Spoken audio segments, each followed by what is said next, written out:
कुछ खबरें आलमी मंजरनामे से।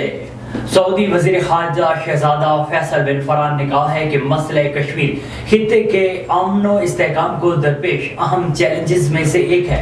अरब मीडिया के मुताबिक इस्लामी ताउन तंजीम के तहत जम्मू कश्मीर राब्ता ग्रुप का बुध को न्यूयॉर्क में अक़वाम मुत्तहिदा की जनरल असम्बली के 78वें सेशन के मौके पर खुसूसी इजलास हुआ।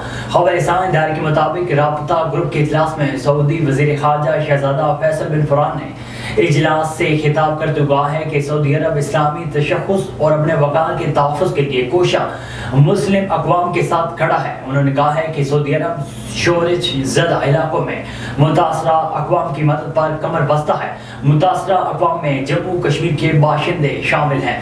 ईरान की पार्लियामेंट ने इस्लामी लिबास कोड की खिलाफ वर्जी पर 10 साल तक कैद की सजाओं का कानून मंजूर कर लिया। गैर मुल्की खबर इदारे के मुताबिक ईरान की असम्बली ने हिजाब और इफ़त की सकावत की हमायत बिल को 3 साल की आजमाइशी मुद्दत के लिए मंजूर कर लिया, जिसके बाद ये बिल गार्डियन कौंसिल के पास तौसीक के लिए भेज दिया गया है।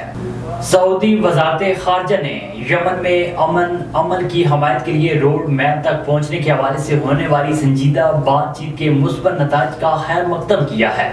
वज़ारत ख़ारजा ने बयान में कहा है कि 14 से 18 सितंबर के दौरान होने वाली बातचीत इन मुलाकातों के तसलसल के तौर पर सामने आई है, जो सऊदी टीम ने गुज़श्ता दौर में यमनी सदारती क़यादत कौंसिल के चेयरमैन और अरकान के साथ 17 से 22 रमज़ान मुबारक 1444 हिजरी तक सनहा में की गई थी।